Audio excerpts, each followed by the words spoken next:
Well, boomers, tonight we have the privilege of talking with Reverend Mimi Munroe. And Mimi is a friend of mine, as well as an amazing person in her own right. So Mimi, do I have your title correct? Is it Reverend Mimi Munroe? Yes, it's actually Reverend Doctor. I got my doctorate last a couple of years ago, right before COVID. So I wrote a dissertation, and here we are. Okay. Well, I'd like to start with having you tell us about how you ended up becoming a minister. Yeah. Well, it was a lifelong journey, honestly. I had a very good friend who was in seminary, and he was telling me, you have to go to seminary and become a minister. And my gut response was, no way ever. And then I went to his ordination, and it was such a beautiful experience. I thought, okay, maybe this is something I could do. I think actually I've probably been some form of a minister all my life. I'm the person people came to and poured out their hearts when we were younger. I always had a pocketbook full of bubble gum when I was a teenager to hand out to everybody. So it was kind of a natural extension, but I was raised without religion at all. And You weren't raised in a Christian home then? I was not raised with our religion in my household was Marxism, Freudianism, and communism. Atheism, that was the third one, yeah. That's a different story than we often hear from clergy. Yes, indeed, yeah. And I think I tried very hard all my life to be an atheist, to please my father, to please my husband, but I'm not one. And I don't know that I believe in God in any traditional way, just because of my unusual upbringing. For me, we are all one. That to me is one of the many expressions of God. And so to me, it's not a white bearded guy who sits somewhere in the heavens, though that may happen too. I don't know. We shall see, right? Yes. Yeah. I mean, as an interfaith minister, I entertain the possibility of everything and anything and nothing. There's even room for that. So, yeah. Well, tell us a little about what it takes to become an interfaith pastor. Yeah. Well, in my case, they teased me a lot because I was the atheist minister in training. But it's a little different, I believe, than a Christian structured seminary or a Muslim path or becoming a rabbi, in that you're not focusing on one faith. So when I went, which was 17 years ago, 20 years ago almost, what we did was we read about all the world religions. We read some books about self-discovery, because any minister in any faith needs to do a lot of inner searching. And the reason that I understand is because if someone comes to us for counseling, what we don't want to do is put our stuff on them. So we want to be a very clean slate, which is not something that happens easily or automatically. So that was the hardest part of the work, and continues to be something. It's not like one day you wake up and you're a clean slate. It's an ongoing journey. So we also had people come from different faiths and give us talks about each faith and different aspects of different faiths too. We were required to go visit different faith centers and have conversations with the leaders of those organizations and try to understand what was similar between them and other things we were looking at, and what was different, and where we fit in that spectrum. And did you find a common thread that runs through most of those religions? Yes, I believe, and I may be wrong, that almost all of them believe in a supreme being or way of being. So there's something greater than us as individual humans, and that there are moral behaviors that one has to choose. It's always choice. And they're mostly do good, love, help your neighbor, be supportive. And that pretty much sums it up. The way people approach it in different faiths is different. And there's a lot of, I'm sorry to say, hypocrisy in all of them. So, it's just part of being human. Well, and probably part of being a person of faith is you fail. A lot. But that comes back to that question of what's not clear in me? Where am I not a clear vessel for listening, for hearing? That doesn't take away my individuality. When in my own private life, I can think, do whatever, whatever I want. But one of the things that I have really worked hard to do is put into alignment what shows up in the world from me and who I am inside. So I think that, we all have a self-image that we project out, right? Right. So my question has been for years, how much does my self-image match other people's experience of who I am? And it's interesting how often it doesn't. But it's also, that's where you learn. Mm-hmm. And there is a point at which one has to say, okay, that's your perception of me.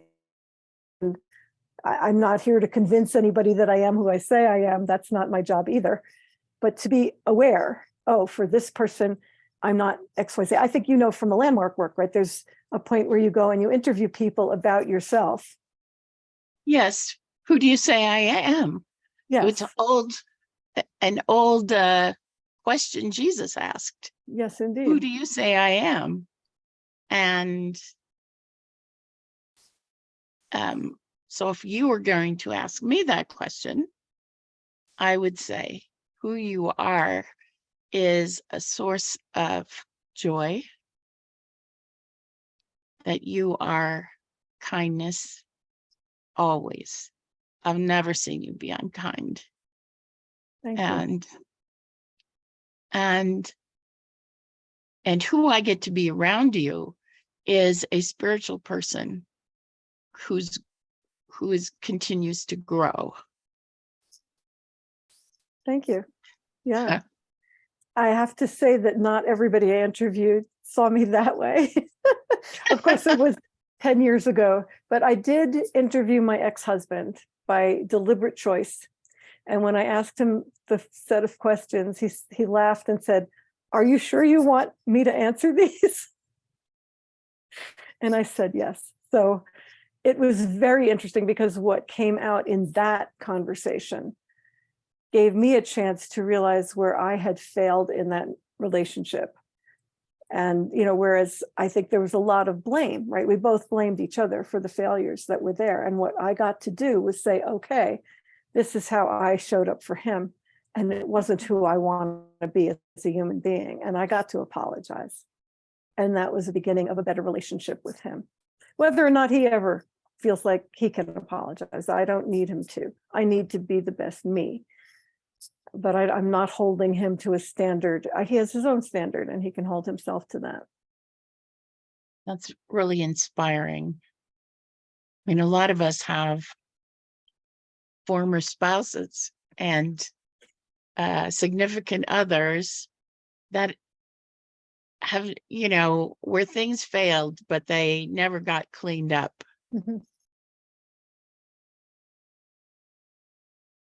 Well, I'd also like to hear a little about what you're studying now. My understanding is you've gone back to school again. Yes, I'm in a spiritual coaching and directorship master's program, also with the same interfaith seminary.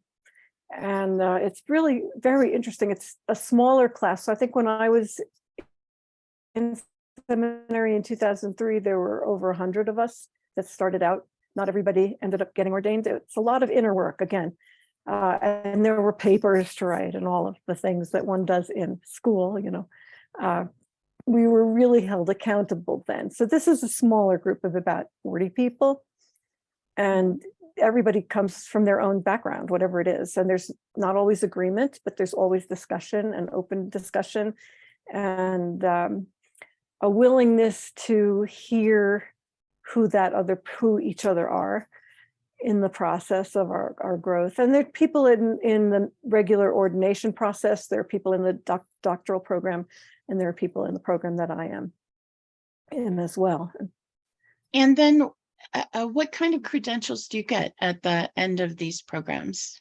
So my doctorate and is a degree. It's a degree doctorate. It's not a PhD though. It's a seminary doctorate. I have a certificate as a minister, a ministry certificate, and I'll have a master's in spiritual coaching and directorship. I already have a master's degree in music, so this will be another one. So well, I do want to talk to you about music also. Okay. But just to sort of round out this part of the conversation, so when you have these certificates and degrees, what can you do? Do you do weddings and funerals or lead Bible studies, or what kind of things do you do? Yeah, any of that, all of that. I would be qualified.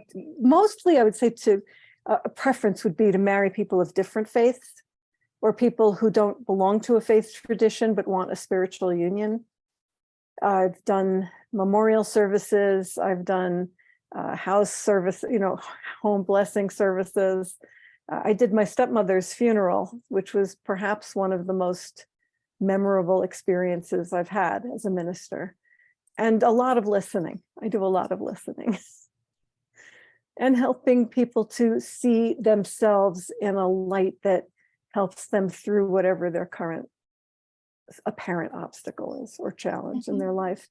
I seem to draw people to me who have challenges, and I don't feel like they're broken. There's nothing to be fixed. They're just somebody who is in a place where they need a little love and guidance and maybe a different point of view. Because when we're in a place of pain, it's very hard to see beyond the pain.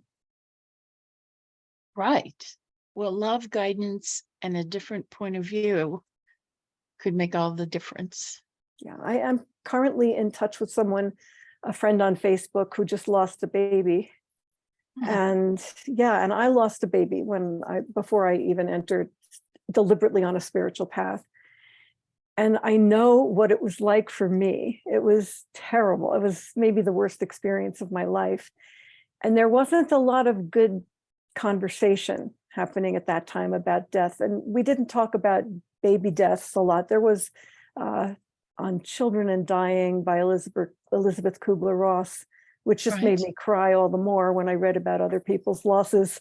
It wasn't very helpful for me at that time. So I reached out to her just to say, you're not alone, and it's okay to feel what you feel. Because I know I got a lot of platitudes when my daughter died. It's God's will. And what were the other ones? I felt like I must have done something terrible to deserve that experience. So I wanted to reassure her that she was not to blame, that it wasn't her fault. And and it wasn't my fault, but I was in a different place in my life. And I think that's what we do when things go badly wrong in our lives, is we blame ourselves. Right. Right. Well, mostly people blame themselves or they blame God. Or other people. Well, yes, I guess that's right too. And many marriages end if a child dies.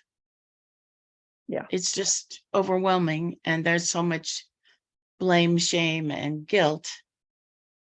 It's very difficult to move forward. Right. And the pain, the pain of loss, it's just unfathomable. It's so deep. And so being able to talk about that with someone, it was much harder then, I will say. It was over 35 years ago. So I just felt like I needed to reach out to her. But that's the kind of thing that I feel capable of doing. And, I don't think that blaming anybody is a valuable thing. I mean, I know it's something we all do as human beings. But for me, as somebody had said to me one time, I don't know if you've had this experience of growth, that you really work hard on something and you have a huge breakthrough and things are going well for a while, and then all of a sudden that same thing comes up and you're back in the pit. and in my past, I've just gone, I did this work, what's going on? Why do I have to do this again? So this person works with children who are adolescents who are very troubled and that most people have given up on. And the way he put it was, every time it comes up, it means that you've healed at a deeper level and you're ready to take the healing further. And ever since he said that, when that stuff comes up and I'm feeling that agitation or pain or sadness, I just stop and say, oh, goody, I have a chance to go deeper and heal this further. And that's transformed my life. That's wonderful. That's wonderful. And if you can say, oh, goody, it's even more wonderful. Well, I mean, there's a little sarcasm in there too, of course. Oh, goody, but there's also, I mean it. I want to grow. It's a commitment. It's a choice. And yes, there are times when I wish I didn't have to. That saying, God doesn't give you more than you can handle. My response is, please think I can handle less, But whatever is going to happen, happens. And then we get to face it. And I think the way we face it in large measure determines the outcome, not necessarily the results, but the outcome of the way we live the rest of our lives. Yes. We can live in anger and hatred and blame and despair, or we can live in curiosity. I wonder what'll happen next. Yeah, that's not too hard of a choice. But it can be. But very hard. Yes. Well, I recently was in a personal growth seminar where we talked about our regrets and our resentments. And either one requires forgiveness, a willingness to let it go. Yes. And be free of it. And there are some things that happen to us in life that are hard to let go of. That's the truth. Yes. Well, Mimi, if people wanted to contact you for spiritual counseling or a wedding or a funeral, how would they get in touch with you? I guess the best thing would be through email. It's REV, like Reverend, just REV, _ Mimi, MIMI, _ Kate, KATE, which is part of my first name, at yahoo.com. So Rev _ Mimi _ Kate at yahoo.com. Okay, great. Mimi, just before we wrap up this part, I'd like to just talk about music for a minute, and music as an access to the spiritual. Mm-hmm. So I love it that we sing in the choir together. And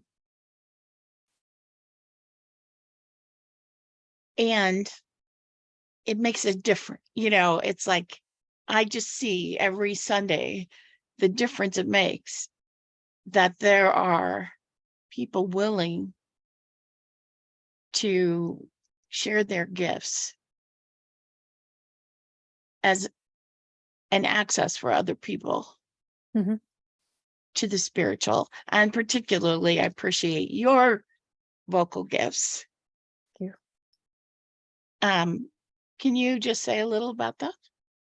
Sure. Well, I've been singing as long as I can remember, maybe not always well or in tune, but I wanted to be a singer.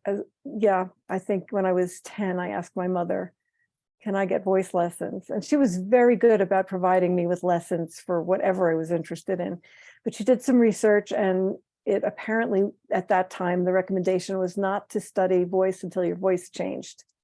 So I didn't get voice lessons at that time because she got very ill and died. So I didn't start studying voice till I was in college, and it was an elective, and I was taking it for fun. I just loved it. It was hard work for me because my voice was very light and high and sweet, And my teachers wanted me to sing classical songs, and I wasn't interested in them very much at the time.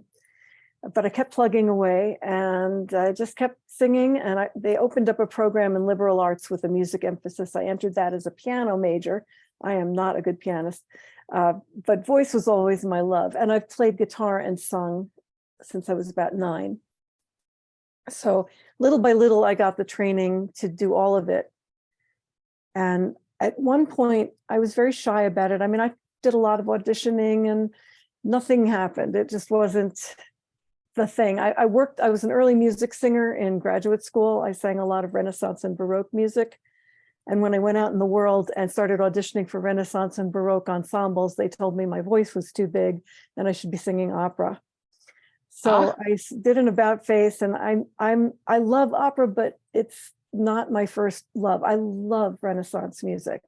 To me, it's just, and Baroque. The earlier, I've learned to love chant too, but Renaissance and Baroque music are a passion.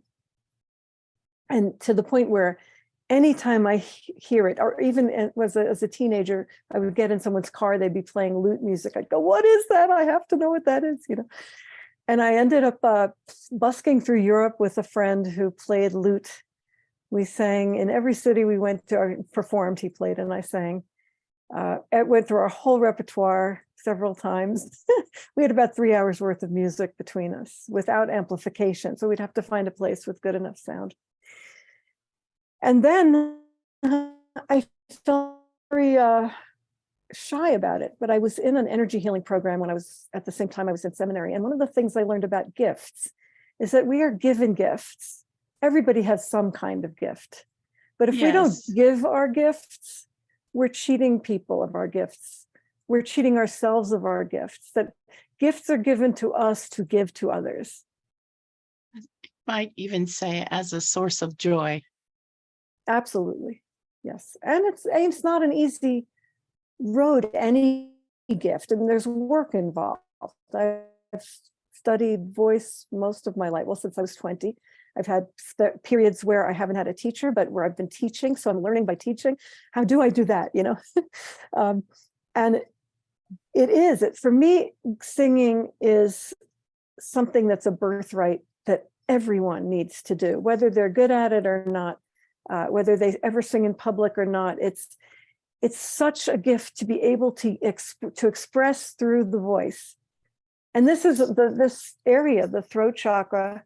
I'm going to call it the throat chakra, but the throat, as you probably know, as your listeners probably know, whenever we get really sad, it shuts down, right? It just locks up. And there's this something that wants to erupt through tears, but we often just push it down. But there's that feeling, that welling up of tightness and tenderness and this desire to cry. Well, my experience has been that that's the moment of breakthrough for most of us. If we allow ourselves to just sob, just let it out, there's something beyond that that's really beautiful. And I've seen it in every single voice student. And I've experienced it way more than once, or I'm up against something emotional in my life or in singing where I can't get to the next level of expression and I just break down and something moves really big. I've seen it a lot with teenagers. It's so beautiful. It's hard, because they're so, I'm not going to show my inner self. I had a young man come to me. He was 13 and he sobbed in the first lesson. He said, I don't know why I'm crying. I said, it's just wonderful. Just do it. It's welcome. Here's the dishes. And after that, he got every role he auditioned for. So, there's really something to it. One of the things I notice is that there's not so much live music in our culture these days, but we do expect it at weddings. There's almost always music and a soloist of some kind, and funerals. There is music. And of course, we always sing happy birthday. Right. So I love music. I love to have the opportunity to sing with a group, especially, or to sing a solo in church. And I find that it moves me too, that it's that there is a spiritual connection Absolutely. in just in the simple physicalness of singing and wanting to express something that the people who are there will be touched by. I think that there's a spiritual connection in everything, if we open ourselves to it. The simplest thing, picking up some trash from the sidewalk, petting your cat or your dog, buying a gift for your grandchildren, whatever we do, spirit is in it if we allow it. And even if we don't, it's there anyway. We just are not experiencing it. Oh, Mimi, thank you so much. I think on that note, we'll bring this to a close. Great. Thank you Thank you so so much. much for being with us. I'm so honored. Thank you. Good night. Good night. Hi, boomers. Welcome back. I so much enjoy my conversations with Mimi.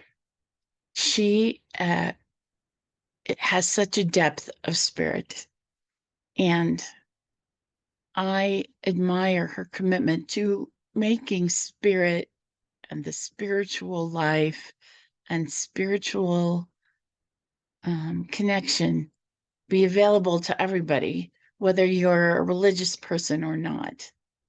So an interfaith pastor like Mimi is someone to go to if you're not involved in religion, but you want a spiritual component to your weddings or your funerals, or you need somebody to talk to. Also, I just want to lift up the component of music as a spiritual access. And maybe it could be part of your spiritual journey. I'd be delighted to hear what you discover. Well, that's it for tonight. We'll see y'all next week. Bye.